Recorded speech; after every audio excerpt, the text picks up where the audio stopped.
Get the beat drop in there. Any second now. I can wait. There we go. Hello everybody and welcome back to another episode of Slightly Better Haircut. Now, in the last episode of Slightly Better Haircut, I don't even remember what we were doing. Oh yeah. The game got good, then it got bad, and now it's good again. I don't know how long it's going to be good for, but it's good. We're here to patch up that hole that those spooky mutant rats, although I believe they're really just naked mole rats, made in the ground that we found in the forest last episode. So, that is exactly what we'll do.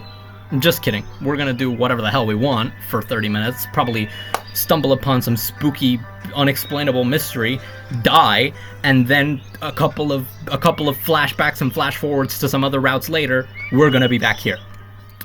Anyway, regardless of how convoluted this game is, let's get into it. I really wanted to talk though. There were many thoughts in my head, and most of them were not at all about where or why we were going, especially after what happened yesterday. I even opened my mouth to, but Slavia, without turning around, put her finger on my lips. Simeon, not now, okay? She asked. I'm trying hard not to be shy with you. I don't know how, and if we talk, I'm afraid you'll have to learn it after all. After she fed me breakfast, it was a little late to talk about any shyness there, in my opinion. But I didn't argue. Everyone has their own roaches, mine will also make someone else put his palm to his face. Leaving my lips alone, I only had time to grasp the air. Slavia continued on her way. Why do I look so emo today, Jesus?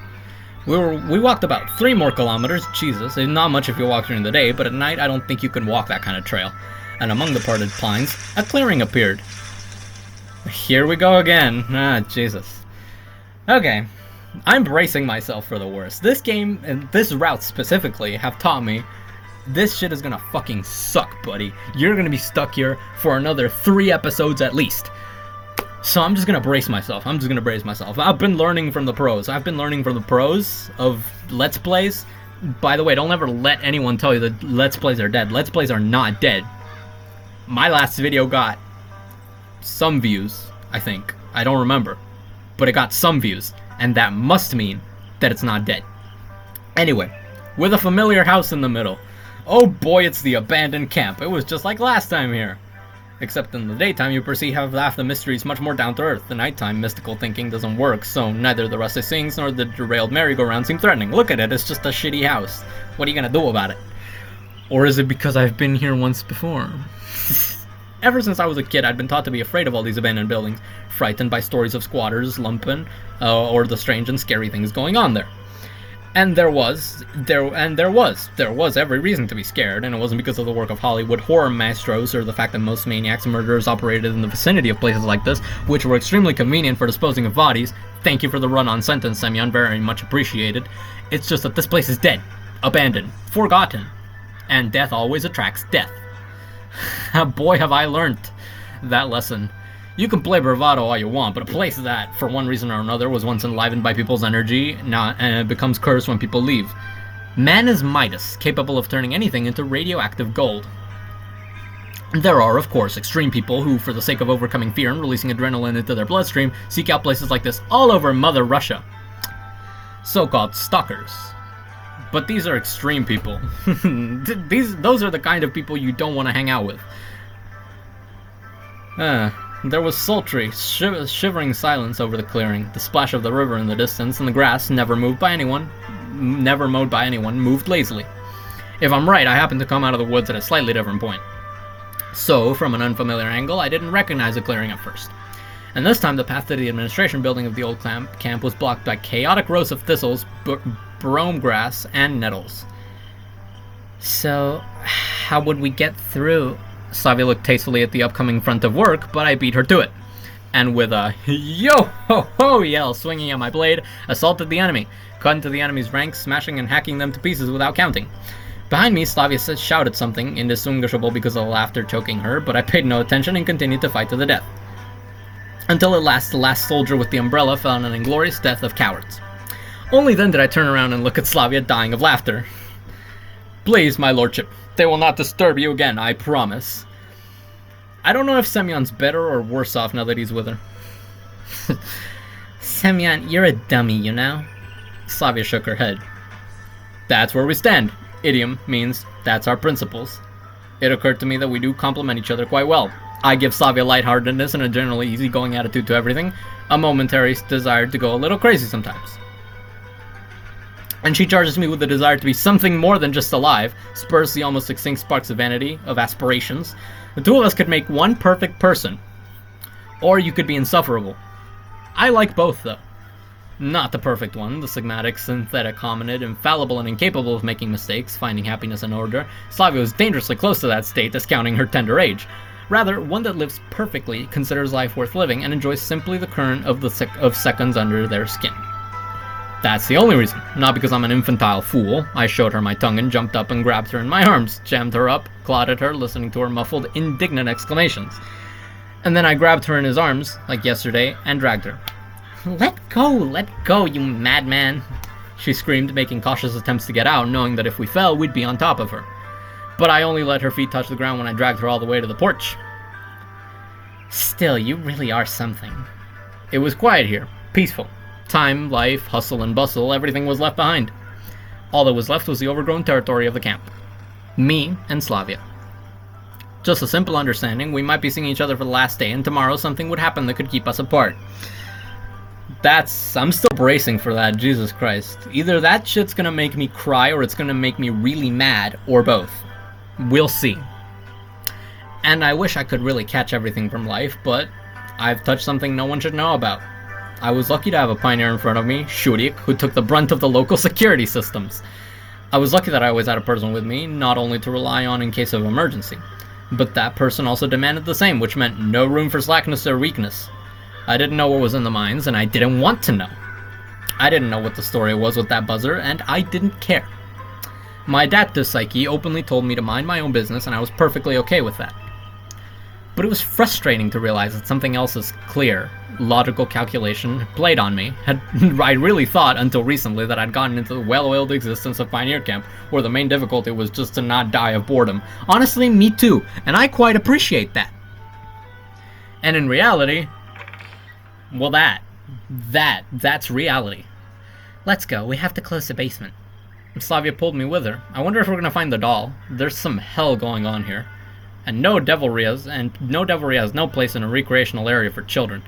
Just because it reeks too much of inhuman experimentation in the spirit of Comrade Mengele. Ooh, new something or other. What is that, a window? It takes someone to at least try to figure it out. The problem is, I'm not a movie action hero. I'm not Rambo Stallone shouting two-handed Macedonian style with assault rifles. All my heroism is enough to do is stand still with my head in my shoulders. What if disaster strikes? What if it whips my face? Like this.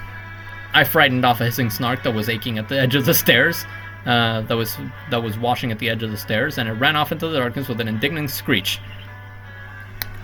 It's just a mole rat, man. Leave it alone. It's more scared of you than you are of it, honestly. Mechanically sacred. Used to it already. Man is such an animal that he can get used to and adapt to anything. Yesterday, this rodent frightened me to my knees and paralysis.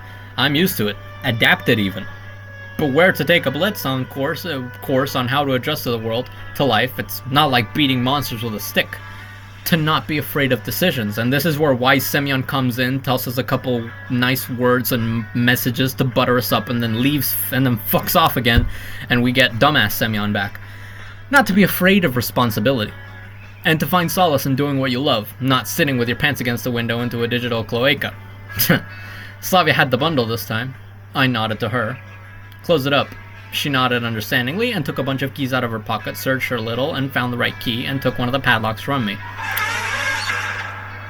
She acted as usual with speed and fire. Here the technological holes were tied up with wire. Here on the welded hinges appears a beautiful bow made of the same wire. Okay, so we're closing this random electrical box thingy-majig. The closed padlock completed the still life. Done. We can go back. That was it? That was it? I thought we were patching up a hole in the ground. Oh, wait, no. I don't even remember what we were doing, honestly. There, exactly. Thank you, Semyon. What about the hole on the way to the fire pit? Slavia shrugged. Uncle Boris said he would think of something, so he will. Nice, Slavia. Thank you for showing your reliable spirit. I believe in him. And so should you. She looked around. There's nothing else we can do, is there? There's plenty you two can do, and there's plenty you two will do if I know you as well as I think I do. I shrugged. Then let's go give an account of the errand that we've completed. Please let this be that simple. Please let this be that simple so we can get back to camp stuff. Honestly, don't spoil me, this is a rhetorical question, but is there any route where we can just be normal, do normal things like normal people? Even if it doesn't end that prettily? Just anything, even resembling regular pioneer camp doings? The way back, as is always the case, took much less time than the way there. It was 2:30 on the clock when we reached the south gate of the camp. After asking the pioneers around a bit, we went to the camp director. Apparently he needed our Boris Sanyich for something. The window to the room was open, and I gestured for silence and crept closer and turned to listen. Oh boy, we're going to eavesdrop. We're gonna listen to some utter bullshit right now. Let's find out. Are you gonna eavesdrop? With one lip, she asked. I pressed my finger to my mouth, showing her to observe the silence, and beckoned to join close by. Slavia crouched against the wall beside me. The truth is that our precautions were clearly unnecessary. The chief's office was so crowded that we could have held a herd of elephants here and no one would have noticed. There were 3 voices, none of which I'm going to attempt to do. Sanich's whooshing bass. The cracked, dry voice of the camp leader made my throat scratch and made me want to cough. I can never really differentiate his voice, I forget his name, but the camp leader, and Olga Dmitrievna's. The thing is, Olga Dmitrievna is the original, just Slavic voice that I made.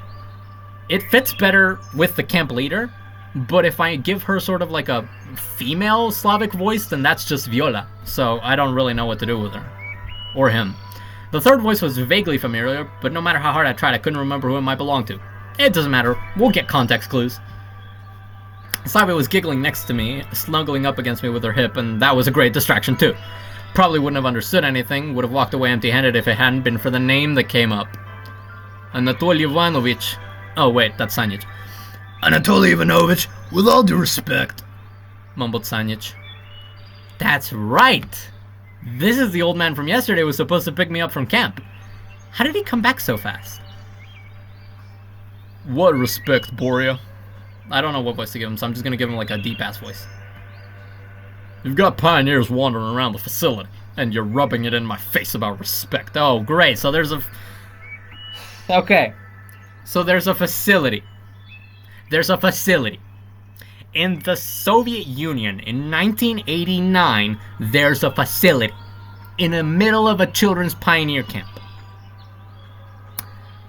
Okay, buddy. I believe you. Sure. Of course. I believe you. You see that thing on my roof? That's my disbelief. It is being suspended. Anatoly sighed. Fuck your clown circus, honestly. You're 2 months away from your retirement. I'm 6 months away from my pension, or why are we even bothering each other? They'll send some ideological snot-nose from the capital and let them figure out why and how it happened that their techno curtain was turned off and the pioneers got into the facility. And there's a techno curtain too. Thank you, that's nice. Of course. Uh-huh. Go ahead, yeah, just keep throwing them at me. Maybe it's time to close down the camp.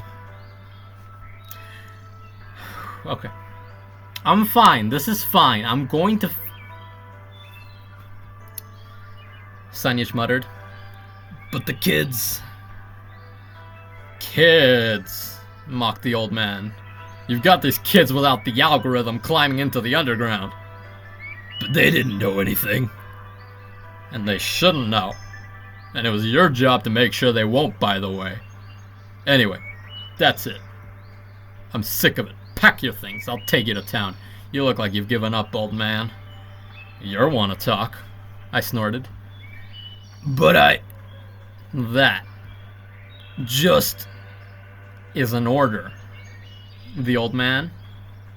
I'm waiting for you at the gate by 3 o'clock. Off you go. Sanyich pounded his fist into the wall in anger and, slamming the door good and proper, went out. I'm gonna save my thoughts for the end of the video, because we're not even halfway through. He seems to have decided to break down all the doors today. I concluded, unbending, it would take him half a minute to get outside, during which time he should assume the posture of the newly arrived pioneers, and dragging Slavia after myself. We ran up to the porch at the same time the gym teacher showed up. To say he was angry would be an offense by comparison. Thick as sausage fingers felt like they were clutching something invisible, and I swallowed, imagining my own neck there. Because the situation was partly my fault. The pioneers. He exhaled, forcing himself to calm down. What's up? Any other questions? Not really. Boris Alexandrovich, we've locked everything in there, reported Savia. These two saying things back to back is really destroying my throat. Yep, only salute gesture was missing. You don't put your hand to an empty head, though. Shush. Any trouble? None. Found one snark, chased it down the tunnel. Good. He turned and walked toward the canteen. Okay, yeah, screw it, I'm gonna say it. So, there is, after all, some sort of weird technocratic bullshit going on in camp. That's awesome. That's amazing. And you know, when I signed up for this, I thought it would be more of the same. You know, I just thought we'd get more Everlasting... Because the thing with Everlasting Summer, the thing you have to understand, is most of it is regular camp pioneer shit. Like, even the weird crap can be explained by Shurik is fucking psychotic, or the abandoned camp is creepy, because it's an abandoned camp, you'd shit your pants too if you were there. But this, I feel this is pushing it a little. And I'm doing this with, you know, the most good faith criticism I can come up with. Just make it make sense, man. I'm sure it'll all make sense if I do it all together.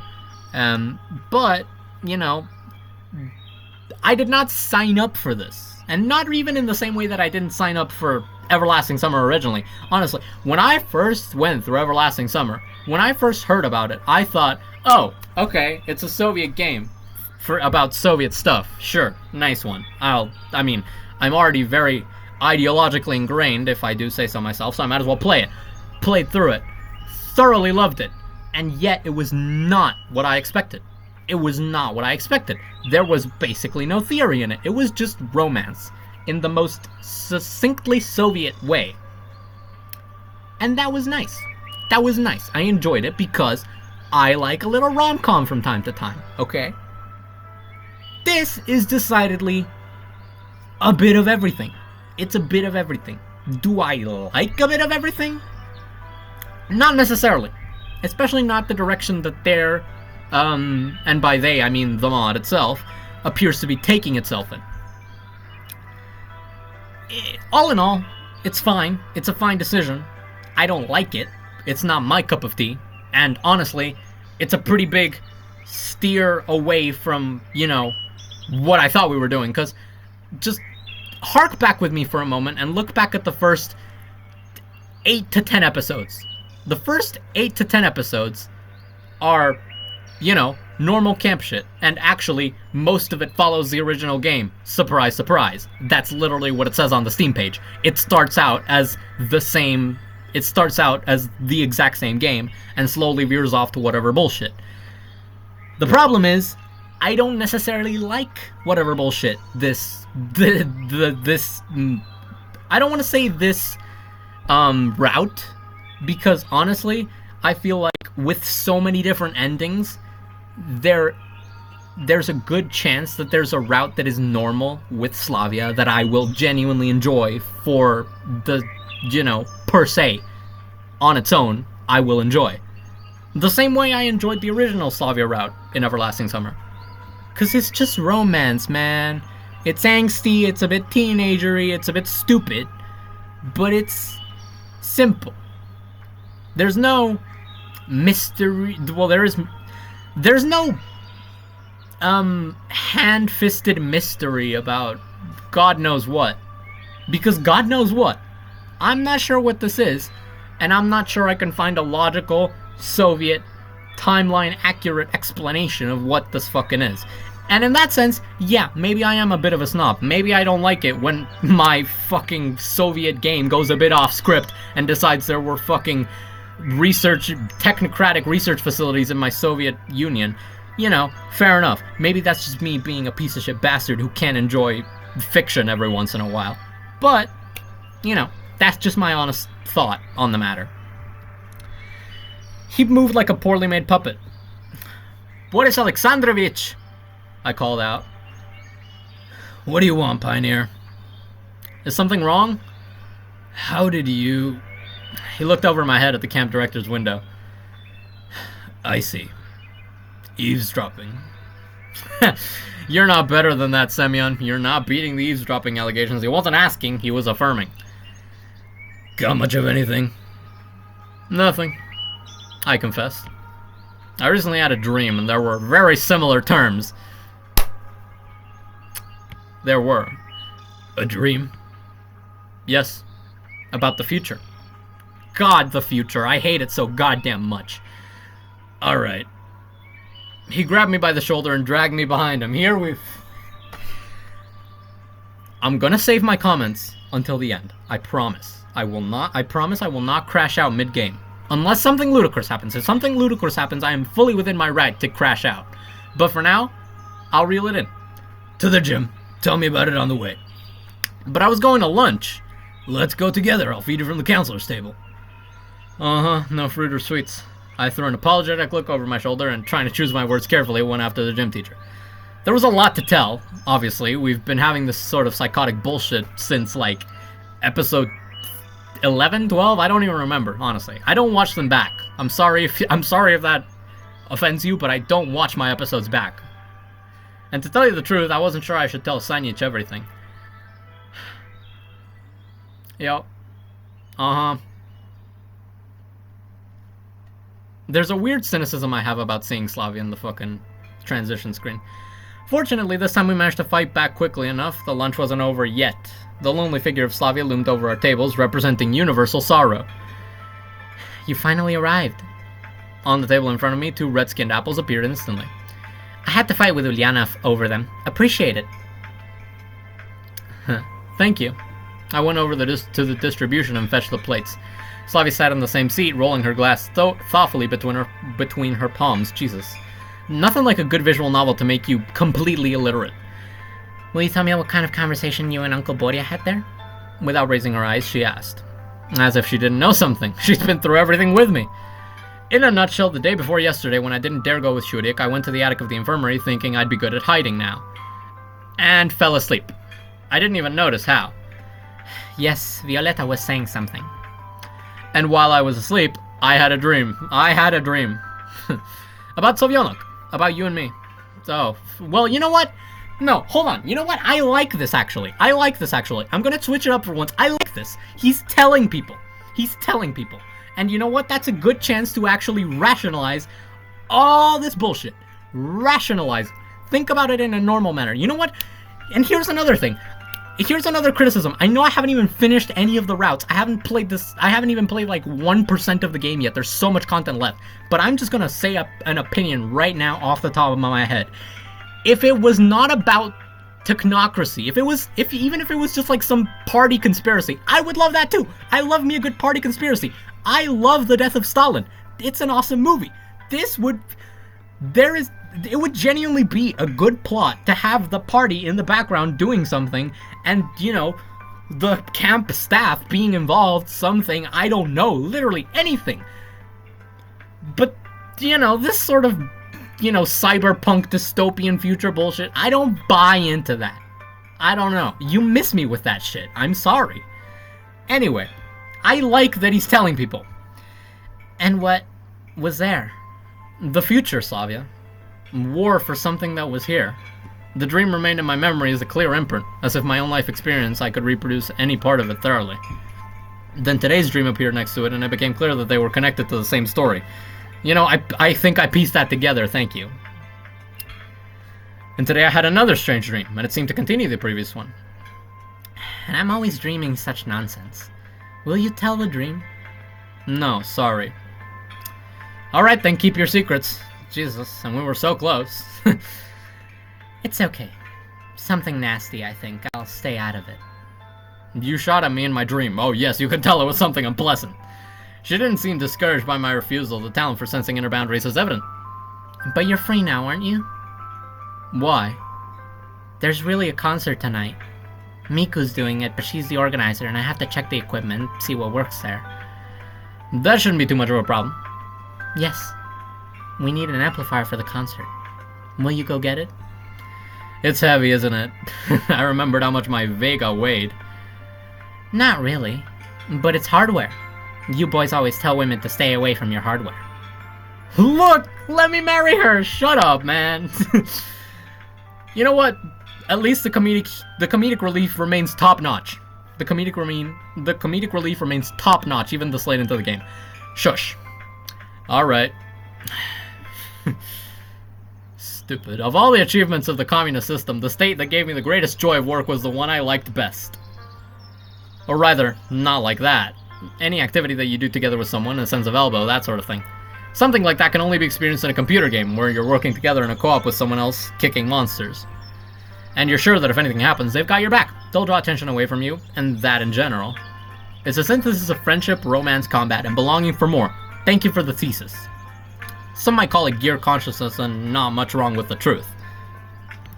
Yes, I did enjoy this experience where I'm doing something, and someone else is doing something in parallel with me. And the result is something big that we could never have managed separately. A kind of creativity, a macro-level influence from a micro-position. You mean you two shouting zigzag in different corners and as a result of your zigzags turning something into a concert? You call that creativity? Something like that, yes. In that case, hot stealing in Warcraft is also creativity. What, you mean it isn't? Isn't that what Koreans are doing with the Hordek creative? It's a natural song. Is this a terminally online joke that I'm too much of a man with a life to understand? And in that case, who's the main Korean here? Don't you know? I was looking over my shoulder. The club was empty. Thank God. I don't want to use this thing all over again. At least that's what it looked like to me. Because when Miku didn't speak or move, you could tell she was only 1.60 m tall, very small, very thin. And she took up exactly the diameter of her own body, just like that cast iron bombs, which are as pinpoint as you can get, with a radius of impact equal to the radius of the bombs themselves. I froze, staring at her with all my eyes, mesmerized, bewitched. The sunlight pouring through the windows, breathing, alive, in which tiny dust particles play, illuminates the gold of the marble skin, plays in the aquamarine strands. He's so poetic. Prevert's lines came to mind, perfectly suited to such magical moments. Put out the lights on Victoire Square. Two are kissing. They may be seen. Put out the lights, and please leave them alone. How do you know? You ask. But I agree, the silent Miku is a priceless sight. A real angel when she sleeps with her teeth against the wall. But a moment was missed. She looked up, and opened her mouth. So if anything, I'll, be, there. Here we go. I'm already grabbing the fan. Some people have a way of ruining moments like this. What the hell is that pet name, by the way? Only Slavia's allowed to call me that. Hello, Senyechka, how are you doing? Can you help me? Because I'm getting ready for a concert. She fluttered her arms. I don't have time. I haven't taken anything away yet. Costumes haven't been rounded. Costumes haven't been ironed. Photographs haven't been put together. I'm a slob. Actually, I'm here with an assignment. How busy you are. She marveled. So serious all over, walking, doing things almost like the second Slavia, or even the first. Exactly, you're more Slavia now than Slavia herself.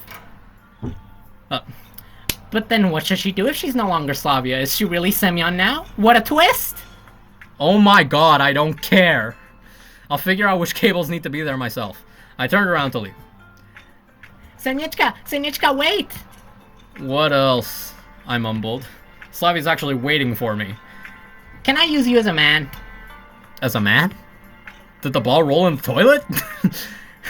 Not in the sense that you thought, of course. Though, how I do know what you thought. You're always quiet and don't say anything, but I wanted to ask you. Ask. Putting a finger to her forehead, she pondered. I could almost directly feel how lonely in that pretty head the few thoughts felt that it inexplicably ended up there. Miku isn't stupid. No, but I like to laugh at her. Listen, I don't have much respect for that. So, naturally, I'm not exactly impartial to making fun of Miku, at least game version of Miku. She can be really stupid. Or really funny in the Miku route. Listen, for all the shit show the Miku route, you know what? I feel like this episode is just going to turn into one big episode of me talking about stuff. About the former game and about this game now. And we're about to end the episode anyway, so I guess I might as well talk out of my ass. Because nothing important is going to happen. Anyway, like I was saying, For all the bullshit that the Miku route gets, I will give it this. Miku's dialogue was fucking stellar, dude. I'm going to beat the neon out of you is just mwah. Even if they completely assassinated both Slavia's character and Slavia herself, spoilers by the way, the fucking dialogue, it's awesome. I love it.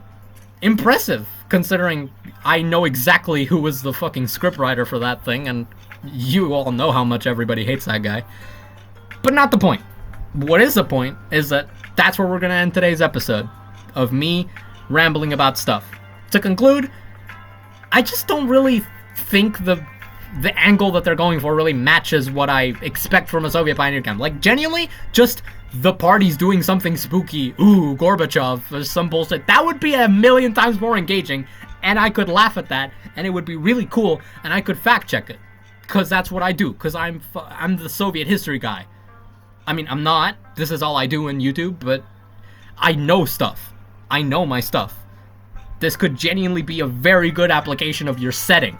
And that's my key aspect. That's my core idea.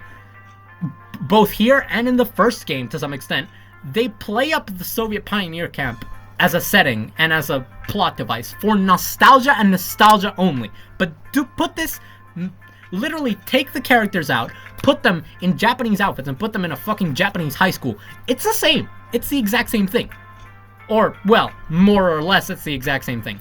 The thing that really differentiates it, and the thing that makes it stand out, apart from being Soviet, is the fact that it has such a uniquely Russian humor. You know, the kind of thing only Russians in Russia would be capable of making.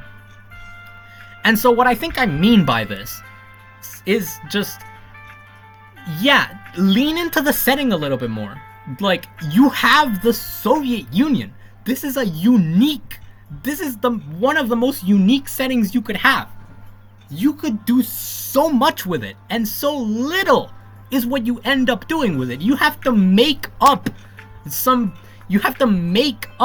a facility, and like the future and civil wars and all this random bullshit, when you could just use the devices that the setting gives you. There's a party, there's a state. I don't necessarily agree with the fact that the Soviet Union's a fucking dictatorship and the evil country, and you know, it's this whole thing. I don't care. But even if I don't agree with it, I can lean into it. I can have my belief I can have my disbelief suspended just for this, just to make a good plot where the setting is part of the game itself, where it drives the plot forward, and where it genuinely matters in the choices and the dialogue and the everything in this game. And you don't use it. Why don't you use it? Genuinely, the fucking KGB. The KGB. Where's the KGB in this? Shouldn't they have done something about it? Are they involved? I could only assume they would be, because if they weren't involved, they would have shut this shit down so fucking quickly. Just, there's so much. There is so much you could do with Pioneer Camp in the Soviet Union in 1989. Genuinely, again, 1989, that is such an obvious and stupidly amazing choice. 1989, that's the fucking constitutional crisis. It's Yeltsin. All your favorites are here. You've got Yeltsin. You've got Gorbachev. You've got the party apparatus. You've got the Soviet Union collapsing. You've got Soviet republics declaring their independence. But what are you doing? What are you doing with it? Nothing. You're doing nothing with it. Every single choice feels so deliberate, down to the very setting and foundation this game and the mod for the game use. But they don't actually use it substantially. And that's just kind of sad to me. That's just kind of sad to me. There's just so much you could do. And none of it's got done. But yeah, I mean, on that, solemn but, kind of rambling note, we'll end today's episode. I hope you enjoyed it, and I'll see you in the next episode of 7 Days of Summer, Lost Alpha.